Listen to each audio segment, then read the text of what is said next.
Ukraine's leaders marked the one-year anniversary of Ukraine's Euromaidan revolution not with celebration, but as a somber occasion. Relatives of protesters killed in the clashes that led to the ouster of Russia-backed President Viktor Yanukovych have yet to see justice. And the costs of revolution are adding up. Thousands have died in ongoing fighting with Kremlin-backed rebels in the east, a major challenge to Ukraine's new leaders, says Yuri Yekyamenko with Kyiv's Razumkov Center. For the first time in the independent history of Ukraine, we are in a state of war against the biggest aggressor. We can even say adversary. We should call it like it is. But most Ukrainians, like Euromaidan protester Valentina Bilan, says the sacrifice for a European future is worth it. We've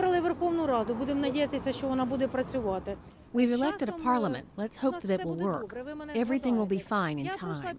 We will remember my words. I went through the Orange Revolution. The scariest thing after revolution is that people should not be disappointed. The fighting has drawn attention away from much-needed economic and political reforms in Ukraine and Russia, as both economies are on a downward spiral.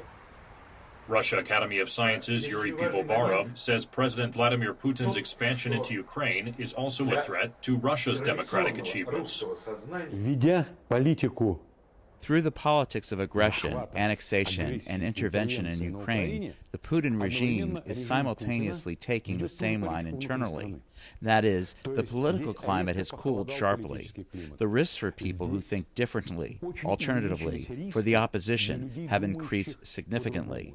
In this sense, the war in Ukraine is also a war in Russia, where the whole government apparatus is warring against dissidents, against people with a differing opinion. Carnegie Moscow Center's director Dmitry Trenin says there is little appetite for a much-needed compromise between Russia and Ukraine. Particularly in the West, because any compromise at this point will be seen as a concession to Putin.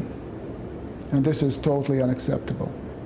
But if that's the case, then the only exit out of it should be the collapse of the regime here. And since this is how it is more or less read in the Kremlin, this raises the stakes enormously high for Russia. Ukraine's leaders will have their work cut out for them as they try to deal with a resurgent Russia while dismantling the corrupt political culture that sparked the Euromaidan revolution.